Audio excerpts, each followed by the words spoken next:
ბორჯომში ფიროსმანის ქუჩაზე მცხოვრების 79 წლის ციალა ტაბატაძის ყოველი დილა ასე იწყება.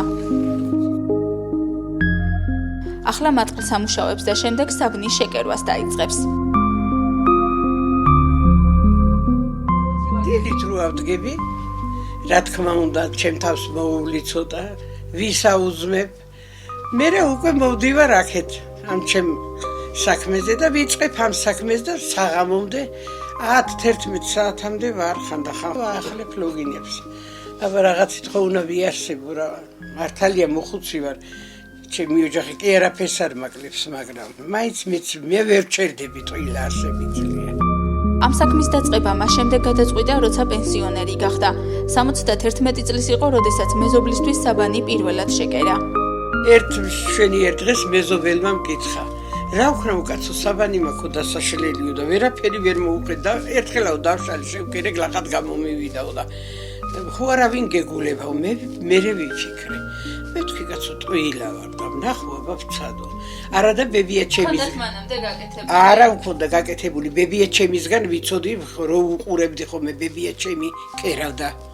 ხო და მოვატაინე დავშალე გავრეცხე გასაფხე დავწეწე მატყლიც გავშალე მოვიფიქრე ეს მაგიდა გავაკეთი აქ გავამზადე და შევკერე და გამომივიდა კარგი საფანი და იმის მერე დავიწყე და ვკერავ. დაახლოებით 10 წელია რაც საბნებს და ლეიბებს შეკვეთით კერავს. ამბობს რომ სურველი ბევრია. ერთი საბნის შეკერვას დაახლოებით 3 დღე ანდომებს. მოაქვთ საბნები, ნახმარი საბნები, რომელსაც გარეცხაც უნდა, მატყლსაც ვრეცხავ, პირებს პატრონები მირეცხავენ თითოეულ და მოიტანებენ და მე დავამუშავებ ამ მატყლს და ვკერავ ხელახლა. როცა მატყლს ვრეცხავ და ყველაფერს მე ვაკეთებ 25 ლარად. და თუ გარეცხლი და ის მომიტანეს, მაშინ 15 ლარად. თან კიდე გააჩნია შინაურები ხო არიან სულ ახლობლები უფრო და ახლობლებისთვის კიდე შეღავათიან ფასებში ვაკეთებ. ციალა ტაბატაძე წარმოშობით ფოთიდან არის.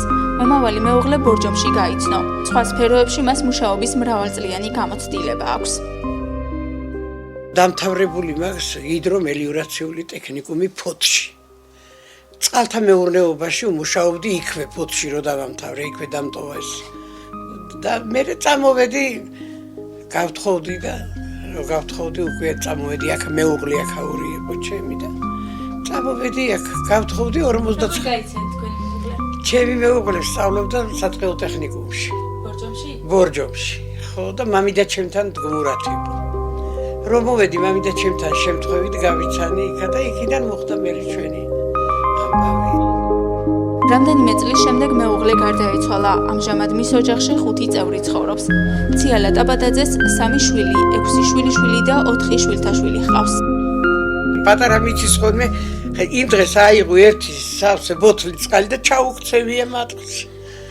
მოვედი და კალათს გადის წყალი. მე ვთქვი რა არის რა საიდან რა მოხდა.